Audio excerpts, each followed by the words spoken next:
महाभारतम् युद्धस्य पूर्वदिने युद्धस्य पूर्वतनं दिनं तत् अनन्तरदिने प्रलयकारी महायुद्धं निश्चितम् आसीत्। महावीराणाम् अपि शलभत्वस्य कल्पकं तत् युद्धम्। तस्यां रात्रौ दुर्योधनः स्वसेनाप्रमुखान् आहूय अपृच्छत्, पाण्डवानां विनाशार्थं कति दिनानि अपेक्षितानि भवेयुः इति। भीष्मः उक्तवान् यत् पाण्डवानां नाशनार्थं मासात्मकः कालः तु आवश्यकः एव इति। द्रोणः अपि एतम् एव आशयं प्रकटितवान्। कृपाचार्यः अवदत् पाण्डवानां संहारार्थं मासद्वयात्मकः कालः अपेक्षितः इति। 10 दिनाभ्यन्तरे सर्वान् पाण्डवान् मृत्युलोकस्य अतिथीन् करिष्यामि इति अवदत् अश्वत्थामा। कर्णः अवदत् पाण्डवानां संहारार्थं मह्यं 5 अपि दिनानि न आवश्यकानि इति। तच्छ्रुत्वा भीष्मः हसन् अवदत् यावत् कृष्णसहितः अर्जुनः अभिमुखम् उपस्थितः न भवति तत् भवतः एतत् प्रजल्पनं प्रचलेत्। तयोः उपस्थितयोः तु भवतः वास्तविकं रूपं सर्वैः ज्ञातं भविष्यति। अतः तावत् प्रचलतु नाम भवतः इयम् आत्मप्रशंसा इति। गुप्तचराणां द्वारा एतस्याः वार्ता यदा ज्ञाता तदा धर्मराजः अनुजम् आहूय अपृच्छत्, कौरवसेनां समूलं विनाशयितुं भवते कति दिनानि अपेक्षितानि इति। तदा अर्जुनः अवदत् अग्रज अलं चिन्तया अस्मत्पक्षस्य विजयः सुनिश्चितः। यदि त्रिलोकी अपि अस्मच्छत्रुपक्षस्य समर्थनं कुर्यात् तर्हि अपि जयः अस्माकम् एव स्यात्। यतः भीष्म द्रोण कृपाचार्य कर्णादीनां समीपे अपि यत् अस्त्रं नास्ति तत् पाशुपतास्त्रम् अस्मत्समीपे अस्ति इति। अनन्तरदिने प्रातः कौरवाणां पाण्डवानां च सेना समुद्रस्य तरङ्गाः इव रणक्षेत्रम् आगच्छत्। दुर्योधनपक्षीयाणां सर्वेषां मुखे विजयगर्वः दृश्यते स्म।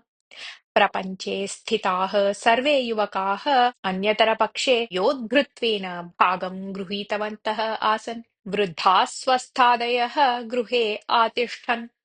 युद्धप्रारम्भात् पूर्वं व्यासमुनिः धृतराष्ट्रसमीपम् आगत्य वदत् भवतः पुत्राणां तत्समर्थकराजानां च विनाशकालः सन्निहितः अस्ति। विधिनिर्णयं परिवर्तयितुं कोऽपि न शक्नोति। यदि भवान् युद्धदृश्यं द्रष्टुम् इच्छेत् तर्हि अहं भवते दिव्यां दृष्टिं दद्याम्। एतस्य साहाय्येन भवान् युद्धस्य सर्वाणि दृश्यानि प्रत्यक्षतया द्रष्टुं शक्तः भविष्यति इति। तदा धृतराष्ट्रः वदत् पुत्राणां बन्धूनां च मरणस्य प्रत्यक्षदर्शनं महते क्लेशाय। तथापि युद्धस्य समग्रं विवरणं ज्ञातुं मम महत् कुतूहलम् अस्ति एव। अतः एतदर्थं किमपि उपायं सूचयतु कृपया इति। अहं सञ्जयाय दिव्यदृष्टिं दास्यामि। सः कुरुक्षेत्रस्य सर्वाणि दृश्यानि द्रष्टुं शक्ष्यति। दृष्टं सर्वं भवते निवेदयिष्यति च इति अवदत् व्यासमहर्षिः। एतदनन्तरं सः सञ्जयाय दिव्यदृष्टिम् अयच्छत्। सञ्जयः सर्वं विवरणं ज्ञात्वा धृतराष्ट्राय निवेदितवान्। युद्धप्रारम्भात् पूर्वं कौरवसेनायाः प्रधानसेनापतिः भीष्मः सर्वान् योद्धान् सम्बोध्य अवदत् राजानः शूराः च एतत् युद्धं वीराणां स्वर्गद्वारायते। एतद्वारीकृत्य इन्द्रलोकः ब्रह्मलोकः च प्राप्तुं शक्यः। क्षत्रियाणां धर्मः भवति युद्धम्। शौर्येण युद्धं कृत्वा प्राप्तं मरणम् अपि क्षत्रियस्य प्रियम् एव भवति। अतः सर्वे निर्भयाः सन्तः युद्धं कुर्वन्तु भवन्तः इति। कर्णः प्रतिज्ञां कृतवान् आसीत् यत् यावत् भीष्मः रणरङ्गे भविष्यति तावत् अहं शस्त्रं न ग्रहीष्यामि इति। अतः तस्मात् ऋते सर्वे योद्धारः रणघोषं कुर्वन्तः अग्रे गतवन्तः। पक्षद्वये अपि सेनायाः व्यूहः रचितः आसीत्। भीमः पाण्डवसेनायाः नेतृत्वं वहति स्म। शिखण्डिसेना व्यूहस्य मध्यभागे आसीत्। व्यूहस्य दक्षिणभागस्य रक्षणभारं सात्यकिः स्वीकृतवान् आसीत्। धृष्टद्युम्नः व्यूहस्य समग्रपर्यवेक्षणं कुर्वन् आसीत्। उभयोः सेनयोः मध्ये अर्जुनसारथिः श्रीकृष्णः रथं स्थगयित्वा अर्जुनम् अवदत्। अर्जुन, शत्रुपक्षे द्रोणभीष्मादयः महारथाः सन्ति। केन सह युद्धं कर्तुम् इच्छति भवान्? पश्यतु तावत् इति। अर्जुनः शत्रुपक्षे स्थितान् गुरून् पितामह पितृव्य मातुलादीन् भ्रातृभागिनेयादीन् च दृष्टवान्। एतेषां मारणसम्भावना एव तस्मिन् भीतिम् अजनयत्। तस्य शरीरं कम्पमानं जातम्।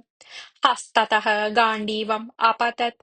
तदीये मुखे विषादछाया प्रसृता। सः श्रीकृष्णम् अवदत्, अस्मद्वंशीयान् परिवारजनान् च नाशयित्वा यत् सुखं प्राप्येत तत् कथं वा प्रियं भवेत्। बान्धवानां संहारः कथं वा औचित्यम् आवहेत्। रक्तदिग्धं सिंहासनं राज्यसुखं वा सर्वथा न आवश्यकं मम। अहम् एतान् मारयितुं न इच्छामि। अतः अहं युद्धं न करिष्यामि इति। तदा श्रीकृष्णः अर्जुनं युद्धे प्रवर्तयितुम् अवदत्। अर्जुन, युद्धभूमौ किम् एतत् अनुचितं क्लैब्यं भवतः? क्षत्रियधर्मविरुद्धा का पुरुषप्रवृत्तिः वीरस्य भवतः शोभावहाना? युद्धभूमितः पलायनात् कीदृशम् अपशयः प्राप्यते इति किं कदापि चिन्तितं भवता? जनाः भवन्तं किं भीरुं न वदेयुः? युद्धम् एव क्षत्रियस्य परमो धर्मः। यदि स च धर्मः भवता नापाल्यते तर्हि इहलोके भवतः अपकीर्तिः, परलोके च असद्गतिः। क्षत्रियस्य अपकीर्तिः मरणसमाना। परिवारजनानां संहारः कथम् औचित्यम् आवहति इति खलु भवतः प्रश्नः। विवेकिनः मरणविषये चिन्तां न कुर्वन्ति, यतः ते जानन्ति यत् आत्मानः मरणं न भवति इति। आत्मा शाश्वतः मरणरहितः च। यथा वयं मलिनं प्राचीनं वस्त्रम् अपनीय नूतनं वस्त्रं धरामः, तथा आत्मा जीर्णं शरीरं परित्यज्य नूतनं शरीरं प्राप्नोति। अतः मृत्युविषये विशेषचिन्ताकरणं व्यर्थम्। भवता जीवनमरणयोः, सुखदुःखयोः, लाभहान्योः, जयपराजययोः च भावनाम् अतीत्य स्वकर्तृत्वरूपः क्षत्रियधर्मः पालनीयः। यदि भवान् युद्धे जयं प्राप्नुयात् तर्हि राज्यसुखं प्राप्यते। यदि युद्धे मरणं भवेत् तर्हि स्वर्गसुखं प्राप्यते। अतः युद्धात् एव श्रेयः। रणरङ्गात् प्रतिगमनं हानये। अतः उत्तिष्ठतु अर्जुन, वीराणां कर्तव्यरूपं धर्मं पालयतु च इति। श्रीकृष्णस्य उपदेशस्य श्रवणतः अर्जुनस्य विषादः अपगतः। सः युद्धाय सन्नद्धः जातः। अत्रान्तरे धर्मराजः स्वस्य कवचम् अस्त्रशस्त्रादिकं च अपनीय रथात् अपि अवतीर्य पादाभ्यां भीष्मम् उद्दिश्य अगच्छत्। अर्जुनः अन्ये पाण्डवाः च तम् अनुसृतवन्तः। कृष्णः अपि तान् अनुसृतवान्। गमनसमये अर्जुनादयः युधिष्ठिरं पृष्टवन्तः। अग्रज, निरायुधः सन् भवान् किमर्थं शत्रुसेनायाः दिशि गच्छन् अस्ति इति। किन्तु युधिष्ठिरः किमपि उत्तरं न दत्तवान्। तदा श्रीकृष्णः तेषां सन्देहं निवारयन् अवदत्, भीष्मस्य, द्रोणस्य, कृपाचार्यस्य, शल्यस्य च अनुज्ञाम् आशीर्वादं च प्राप्तुं युधिष्ठिरः गच्छन् अस्ति। गुरुजनानाम् आशीर्वादः एव विजयहेतुः इति। कौरवसैनिकाः भावितवन्तः यत् युद्धात् भीतः सन् युधिष्ठिरः भ्रातृभिः सह आगत्य भीष्मं शरणं गच्छन् अस्ति इति। अतः ते परस्परम् उक्तवन्तः, दिक्पाण्डवानां ते वास्तविकक्षत्रियाः न। वीरकुले जन्म प्राप्यापि ते युद्धे उपस्थिते मरणात् भीताः जाताः। तत्कारणतः युद्धं विनैव दुर्योधनः विजयी भविष्यति इति। पाण्डवसेनायाम् अपि एतत् कुतूहलम् आसीत् यत् धर्मराजः भीष्मं किं वदेत्, भीष्मश्च किम् उत्तरं वदेत् इति। धर्मराज भीष्मयोः सम्भाषणतः अर्जुन कृष्णयोः विषये कः परिणामः भवेत्? युद्धवार्ताश्रवणतः एव रोमाञ्चनं प्राप्नुवन् भीमः एतस्मिन् विषये कां प्रतिक्रियां दर्शयेत् इत्यादीन् विषयान् ज्ञातुं पक्षद्वये अपि महत् कुतूहलम् आसीत्। धर्मराजः शत्रुसेनां प्रविश्य पितामहसमीपं गत्वा अवदत्, पितामह, युद्धे भवतः सम्मुखीकरणं दुस्साहसपूर्णं कार्यम्। अतः युद्धार्थं भवतः अनुमतिम् आशीर्वादं च प्राप्तुं वयम् आगताः इति। तदा भीष्मः युधिष्ठिरस्य व्यवहारस्य विषये सन्तोषं प्रकटयन् अवदत्, युधिष्ठिर, भवतः एतेन व्यवहारेण अहं नितरां सन्तुष्टः। युद्धार्थं मम अनुमतिः आशीर्वादः च अस्ति एव। वरः कोऽपि पृष्टः चेत् तमपि पूरयिष्यामि। धनं मानवं दासं करोति। अतः अनन्यगतिकया अहं कौरवपक्षीयः सन् युद्धं कुर्वन् अस्मि। एतस्य कर्तव्यस्य निर्वहणे विघ्नः यथा न भवेत् तथा वरं कमपि प्रार्थयितुम् अर्हति भवान् इति। पृथिव्यां कापि शक्तिः भवन्तं जेतुं न अर्हति। यदि अस्माकम् एव विजयः भवता इष्यते तर्हि स्वस्य पराजयस्य हेतुः भवता वक्तव्यः इति प्रार्थितवान् युधिष्ठिरः। युद्धे मम पराजयः कथं भवेत् इति अहम् एव न जानामि। युद्धसमये मृत्युः न भविष्यति मम, यतः तादृशं मरणं मम ललाटे न लिखितम्। अतः एतद्विषये भवता अहं पुनः कदाचित् द्रष्टव्यः इति अवदत् भीष्मः। एतदनन्तरं धर्मराजः भीष्मस्य अनुज्ञां प्राप्य द्रोणाचार्यस्य समीपं गत्वा निवेदितवान्, आचार्यवर्य, युद्धार्थम् अनुमतिम् आशीर्वादं च प्राप्तुम् आगतः अस्मि इति। तदा द्रोणाचार्यः अवदत्, युद्धनिश्चयात् पूर्वम् एव भवता मत्समीपम् आगन्तव्यम् आसीत्। एतद्विषये मम असन्तोषः आसीत् अपि। किन्तु इदानीम् उपस्थाय भवान् मम सन्तोषं जनितवान् अस्ति। विजयोत्सु भवतः मया पूरणीया अपेक्षा कापि अस्ति चेत् वदतु। कौरवैः दत्तम् अन्नं खादितं मया, अतः कौरवपक्षं तु त्यक्तुं न शक्नोमि। तदन्यं कमपि वरं याचितुम् अर्हति भवान् इति। युद्धे भवन्तं पराजेतुं कोऽपि न शक्नोति। अतः स्वपराजयमर्म भवान् एव कथयतु। तदा एव वयं विजयिनः स्याम इति विनयेन अवदत् धर्मराजः। यावत् अहं युद्धरतः भविष्यामि तावत् भवतः विजयः असम्भवः।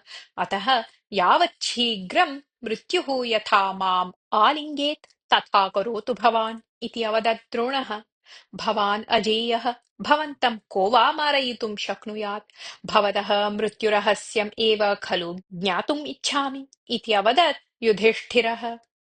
यावत् अहं शस्त्रहस्तः भवामि, यावत् अहं युद्धं कुर्वन् भवामि, तावत् मां पराजेतुं मारयितुं वा कोऽपि न शक्नोति।